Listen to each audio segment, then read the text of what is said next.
오늘 말씀은 마가복음 6장 14절부터 우리 29절까지 세례 요한의 죽음을 다루면서 이 마가는 이 세례 요한의 죽음을 마가복음 6장 중간에 위치하고 있습니다. 그 이유는 무엇이냐면 제자들이 복음을 전하고 다닙니다. 그리고 귀신을 쫓아내고 많은 병자에게 기름을 발라 고칩니다. 그러나 그 시대가 어떤 시대이냐라는 것을 보여주는 것이 바로 오늘 말씀이죠. 그 시대는 선지자를 죽이는 시대고 그 딸의 그 춤으로 인하여 기분이 좋아진 헤롯이 그 시대의 마지막 선지자라고 할 수 있는 이 세례 요한을 정말 한순간의 기분 감정으로 죽일 수 있는 시대다라는 것을 보여주는 것이죠. 예수 그리스도의 그 공생의 기간 동안에 시대가 어떤 시대인지라는 것을 보여주고 있고요. 또한 세례 요한이 어떻게 죽음을 맞이했는가라는 것을 보여주고 있습니다.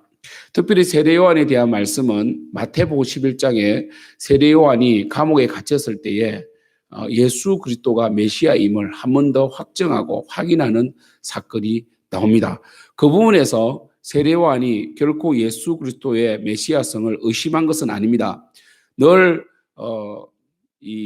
누굽니까? 통일군 문성명 그리고 신천지 이만희 같은 경우는 세례 요한을 배도자로 보거든요. 전혀 그렇지 않습니다. 세례 요한은 예수님께서 인정했잖아요. 여자가 낳은 자 중에 최고라고 인정했잖아요. 그렇죠? 그래서 세례 요한은 예수님의 길을 예비한 자였고 예수님보다 6개월 먼저 태어난 세례 요한은 정말 이사야서 말씀을 통하여 광야로 나갔고 광야에서 외치는 자의 소리였고 그리고 특별히 세례 요한의 죽음은 헤롯의 범죄와 관련이 있다는 것은 세례 요한이 단순히 예수 그리스도의 길을 예비하는 가운데서 그것으로 끝난 것이 아니라 이 시대를 향한 일가를 날렸다. 시대 정신을 기독교 사상으로 부딪혀 나간 사람이라는 것을 알 수가 있습니다. 제가 말씀을 전하기 전에 한 가지 말씀을 드리고 싶은 것은 독일 교회가 굉장히 경제적으로 힘들어졌잖아요. 독일 사회란 것이 1차 세계대전 이후에 그때 히틀러가 나타납니다. 히틀러가 게르만족의 우월성을 강조하면서 반대급부로 희생양을 찾은 것이 바로 유태인이었죠. 그 유태인들을 거의 학살하기 시작하죠.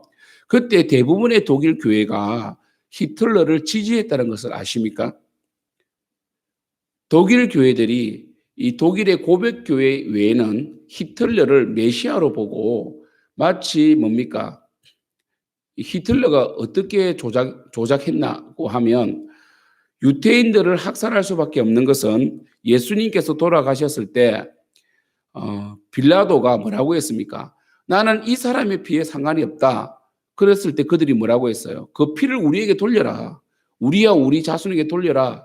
했기 때문에 메시아를 죽인 유태인은 학살당하도 된다라고 이야기를 했다고요. 종교적으로 이용한 것이죠. 그 부분을 독일 교회들이 받아들여 버린 것이죠. 그들은 시대 정신을 잃지 못한 것이고 그리고 어떠한 상황이도 폭력이나 예수님께서 그랬잖아요. 칼은 칼로 망한다고. 폭력이나 살인은 허용될 수 없습니다. 그러나 독일 교회들은 자신의 경제적인 바알신을 숭배한 거죠. 말 그대로 히틀러가 독일 경제를 부흥시키고 독일 사회를 그 전란으로 인하여 피폐해진 사회를 일으킬 수 있는 메시아로 보므로 그 유태인 학살을 침묵해버렸다는 것이죠. 그러므로 결국은 독일이 그 기독교인들이 침묵함으로 완전히 더 피폐해져 버렸잖아요. 동독과 서독이 나누어지고 그렇잖아요. 그죠? 그러니까 시대를 읽는 정신이 있어야 됩니다. 이것을 세계관이라 그러죠. 이번 주 우리는 동성연애 뿐 아니라 차별금지법. 여러분, 우리가 동성연애를 싫어하는 게 그걸 죄라고 말하고 그 사람들을 막 혐오하고 이런 게 아니에요.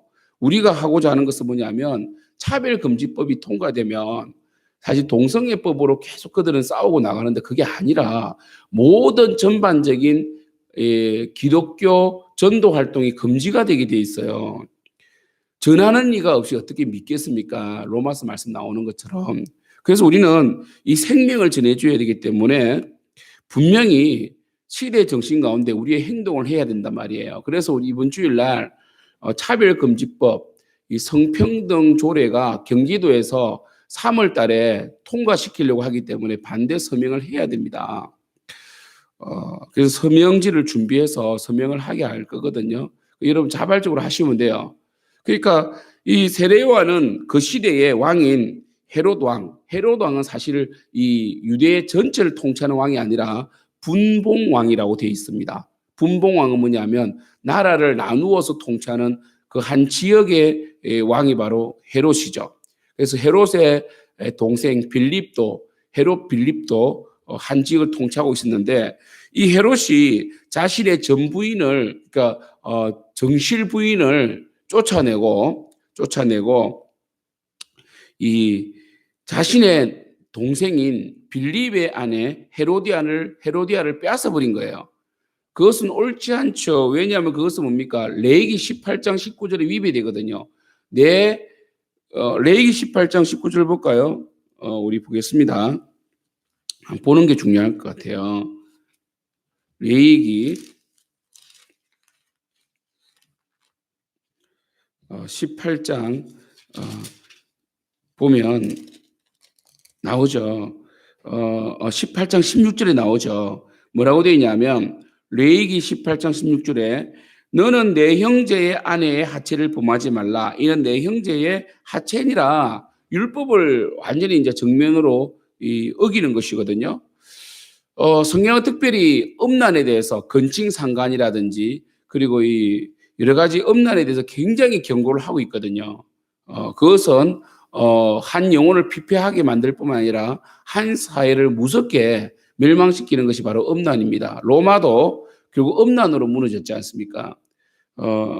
그래서 세례 요한이 이것이 옳지 않다라고 말을 했는데 이 말을 18절 보면 이는 요한이 헤로데스에게 말하되, 이 말하되란 말은요, 이 미할료형으로 쓰여져 있습니다. 이 히브리 헬라어 이렇게 이 영어 이런 부분은요 시제가 중요하거든요. 그리고 시제가 좀 다양화되어 있습니다. 미완료 이런 표현을 사용해요. 미완료는 뭐냐면 반복해서 계속해서 했다는 거예요. 그러니까 세례 요한이 한번 설정 말하고 비겁하게 넘어간 것이 아니라 계속해서 사람들에게 이 나라 왕이 잘못되었다. 이 나라 정치가 헤롯이 자신의 남동생의 아내를 빼앗을 정도면 정말 이 나라가 하나님 나라가 되지 못하게 한다. 그래서 이 헤롯 자체도 무엇입니까? 헤롯은 에돔 사람의 핏줄 아닙니까? 그래서 율법을 모르는 자다. 그런 쾌락적이다. 굉장히 난폭하고 쾌락적이잖아요. 보십시오. 사실 이 자신의 생일에 대신들과 천부장과 갈릴리 기인들을 다 데리고 잔치를 하면서 딸이 춤을 춘다. 여러분 공주가 춤을 추지 않아요. 이때 벨리 댄스를 추는 거거든요. 대부분 이때는요 기녀들이 막 춘단 말이에요. 공주가 춤을 추지 않는데 헤로디아가 이것을 이용해 버린 것이죠. 왜요? 뭘요? 헤롯을 안단 말이에요. 감정적이고 난폭하고 잘 안단 말이에요. 쾌락적인 것을. 그러니까 뭐라고 말합니까? 주로 왕들이 허세를 부릴 때 쓰는 말 있잖아요. 무엇이든지 내가 원하는 것을 내게 구하라. 내가 주리라. 이 허세를 부린 것이죠. 그때 이 헤로디아의 딸이 뭐라고 말합니까? 세례 요한의 머리를 주십시오라고 하지 않습니까? 결국 자신의 체면과 자신의 명예 때문에 그 선지자, 그가 보호해왔던 선지자 세례 요한을 죽이게 되는 것이거든요. 세례 요한은 정말 이 땅에서 선지자로서 분명한 정체성으로 살다간 사람입니다. 그래서 이 세례 요한을 예수님의 제자 요한과 구분하기 위해서 베프티스트 존이라고 부르거든요. 세례 요한인데 우리가 보통 우리 아이들의 이름을 붙일 때 요한이라고 할 때는 사도 요한을 많이 붙이는 것 같아요. 근데 세례 요한은 많이 안 붙여요. 그 이유가 빨리 단명해서 그런지 몰라도 사실 세례 요한만큼 야성이 있는 사람은 없었죠. 그는 시대 정신과 싸우다가 죽은 것이거든요. 제가 이 부분에서 조금 더 설명을 한다면 세례 요한이 이 누가복음 3장에 보면 세례를 줄 때 이런 말씀을 하십니다. 누가복음 3장에 보면 뭐라고 하느냐면 세례를 받으러 오는 사람에게 이렇게 말합니다. 자, 보세요. 누가복음 3장 10절에 무리가 물어 이르되 그러면 우리가 무엇을 하리까? 그러니까 세례 요한은 단순히 뭐 종교적으로 의식적으로 세례를 베푼 것이 아니라 그들에게 회개를 촉구한 것이죠.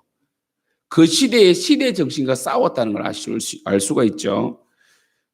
우리 기독교도 이 시대의 시대 정신, 음란 문화, 퇴폐 문화, 그리고 물질 만능주의, 그리고 뭡니까? 요행주의, 성공추상주의 같은 이러한 어떤 물량주의에 대해서 일가를 날릴 수 있는 사람이 되어야 됩니다. 왜 못 날립니까? 그게 좋기 때문에. 시대를 거슬려 산다는 것은 쉬운 일이 아닙니다. 주일날 예배 드리는 것도 그거예요. 예배를 드리는 교회가 뭘 상식한 교회가 되고 예배를 안 드리는 교회가 상식적인 교회가 되면 안 됩니다. 물론 우리는 2주 동안의 영상이라는 걸 통해서 영상 예배로 국가적인 어떤 재난에 동참을 어느 정도 했습니다.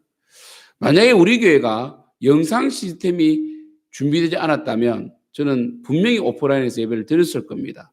그러나 그래도 시대와 동떨어지지 않게 그 시대에 뭔가 교회가 할 수 있는 역할을 2주 정도 했고 이제 확진자가 줄어들고 있고 이제 우리 예배를 회복해야 됩니다. 그리고 더 방역을 하고 마스크를 더 잘 착용하고 해서 해야 된단 말이에요. 그러나 예배를 폐지하려는 의도는 우리는 일가를 날릴 수 있어야 됩니다. 예배, 공예배, 함께 모여서 드리는 예배는 굉장히 중요한 거예요. 결코 영상 예배로 오프라인 상에서 함께 모여서 드리는 공동체적인 예배를 대신할 수가 없습니다, 여러분. 100% 대신할 수가 없어요. 위기 상에서는 우리가 사용할 수 있지만 오래 가면 안 된다는 것이에요. 그래서 우리가 이번에 선거를 할 때 차별금지법에 찬성하는 사람을 뽑아준다면 여러분의 신앙뿐 아니라 이런 다음 세대의 신앙도 타격을 입게 됩니다.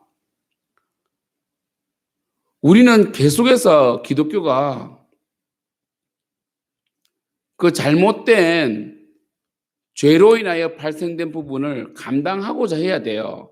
그러나 죄를 허용해서는 안 됩니다. 여러분, 우리 기독교가 WCC라든지 종교 다원주의가 손을 잡는다고 해서 기독교가 부흥될 줄 아십니까? 뭔가 좋은 이야기를 하고 듣기 좋은 이야기를 한다고 기독교가 부흥된 줄 아세요? 여러분, 기독교는 순교자의 피로 세워진 것이에요. 세례 요한 순교했습니다.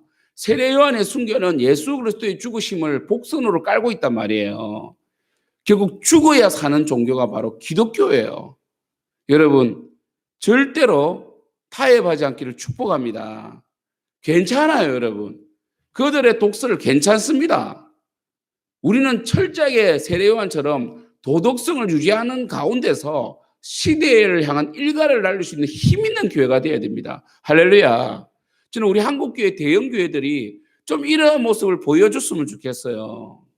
시대를 향한 일가를 날리는 우리 작은 교회들도 기도를 하지만 대형 교회가 대형 교회로서 역할을 해줘야 되는데 그들이 세습을 하고 부정한 일들이 가끔씩 드러남으로 말미암아 한국 교회가 시대를 향한 일가를 날리지 못하지 않습니까? 이런 왜 헤롯이 세례 요한을 두려워했습니까? 그는 정직했고 그는 시대의 정신이었거든요. 정말 그 시대에 정말 이 타협치 아니하는 분명한 믿음을 가진 그리고 백성들의 마음을 기쁘게 해주는 선지자가 아니라 하나님을 기쁘게 하는 시대의 정신이었기 때문에 유일한 아버지의 선지자였기 때문에 두려워할 수밖에 없는 것이거든요. 여러분, 타협하면 죽습니다. 할렐루야. 그래서 세례 요한이 누가복음 3장에서 뭐라고 했냐면 그들이 무엇을 하리까 물었을 때에 11절 대답하여 이르되 옷 두 벌 있는 자는 옷 없는 자에게 나눠줄 것이요 먹을 것이 있는 자도 그렇게 할 것이니라 하고, 그때 빈부격차가 컸단 말이에요. 그래서 많은 사람들이 가난했기 때문에 부유한 자들을 보고 나누어 주라고 했어요. 또 12절 보십시오. 세리들이 왔어요. 세리들이 세례를 받은 것은 굉장한 사건이죠. 세리들이 세례를 받고자 와서 이르되 선생님이요, 선생이요, 우리가 무엇을 하리까? 13절. 여러분, 세리들이 뭘 해야 되겠어요? 부과한 것 외에는 거두지 말라. 여러분, 그 당시에 로마가 압제를 하고 있기 때문에 누군가는 세금을 거두어야 돼요. 텍스 컬렉터 역할을 해야 된다고. 그러나 만약 세리들이 로마의 앞잡이란 이름이 처음부터 붙여진 것은 아닐 거예요. 세리들은 세무를 할 줄 아는, 글을 읽을 줄 아는 똑똑한 사람이었을 거 아닙니까? 근데 그들의 문제가 뭡니까? 로마를 등에 업고 백성들의 고열을 짜내듯이 세금을 걷어들였기 때문에 정한세 이상을 걷어들여서 불을 축적함으로 그들은 지옥의 불쏘시개의 별명을 갖게 된 것 아닙니까? 세리 공무원들이 정확하게 세금을 거둬들인다면, 정한세 외에 부과하지 않는다면 로마 시대의 압제 아래 있는 그 유대 사회가 그렇게 힘들지 않았겠죠. 또 그것을 헤롯이 이용하고 막 그렇게 하지 않습니까? 그러니까요, 정확한 그 시대에 그 세리라는 것이 등장한 거잖아요. 그들에게 말하죠. 너희들이 로마라는 앞자리에 있기 때문에 세금을 거둘 수밖에 없다면 정직하게 거둬라. 그리고 너희들도 부를 축축하지 말고 정확한 월급을 받고 살아라. 이 말 아닙니까? 부정한 방법으로 돈을 벌지 마라. 이런 말이죠. 그리고 또 뭐라고 그럽니까? 14절 군인들도 물어 이르되 우리는 무엇을 하리까 하며 이르되 사람에게서 강탈하지 말며 거짓으로 고발하지 말고 받는 급료를 족한 줄 알라. 이렇게 말했습니다. 그러니까 뭡니까? 군인들은 뭡니까? 강탈하지 마라. 원래 군인들은요, 로마 군인들은 사람으로 하여금 오리를 가게 할 수 있는 권한이 있었고, 막 짐을 들게 할 수 있고, 그 다음에 막 고발하고 막 이렇게 했단 말이에요. 그렇게 하지 말고 받는 급여를 족한 줄 알라. 뺏지 말라는 거예요. 로마 군인들이 뺏지 않는 게 쉽겠습니까? 사실 로마 군인들이 로마 사람인데 그들이 세례를 받으러 왔다는 것도 신기하지만 세례 요한이 그들이 모이는 것으로 기뻐한 것이 아니라 그들에게 정확하게 그 시대의 사조에 역행하는 삶의 지침을 주었다는 것이 중요한 거거든요. 이렇게 결론적으로 세례 요한의 죽음은 그 시대 사조와 시대 정신과의 충돌이었다는 것이죠. 세계관 충돌이었습니다. 세례 요한은 분명히 기독교적인 사상으로 그 시대의 그 쾌락적인 그리고 그 시대에 정말 이 문화와 충돌에 들어간 거예요. 결국 산화되었지만 세례 요한의 죽음은 끝이 아니었습니다. 세례 요한의 죽음은 예수 그리스도의 사역의 플러스가 되었고 예수 그리스도의 그 사역 속에 그 능력이 또 나타나서 결국 예수님도 십자가에 돌아가셨지만 그 순교자의 그 예수 그리스도의 피가 이 땅을 새롭게 하게 되었습니다. 이런 거 있잖아요. 한 명점은, 한 교회점은 마치 고백 교회처럼 시대에 기독교 정신을 표방할 수 있는 그런 교회가 있으면 참 좋겠다. 쉽지 않습니다. 하지만 우리 생명 넘치는 교회가 저와 여러분이 몸부림쳐야 됩니다. 너무나 가랑비에 옷 젖듯이 쉽게 스며들어오는 이 쾌락과 싸워야 됩니다. 절대로 요행을 바라지 마십시오. 절대로 안일한 길로 가지 마십시오. 좁은 길로, 좁은 문으로 들어가기를 힘쓰십시오. 여러분, 주님을 사랑하시고요. 주님을 섬기며 다음 세대를 위하여 우리가 할 수 있는 일을 하는 여러분 되기를 축복합니다. 기도하겠습니다. 하나님 아버지, 오늘 새벽에 말씀으로 우리 귀한 성도님과 만나게 하시니 감사합니다. 세례 요한은 시대의 그 시대 사조와 싸웠습니다. 우리 생명 넘치는 교회 성도님들, 우리 생명 넘치는 교회가 이 시대에 너무나 자연스러운 쾌락주의, 물량주의,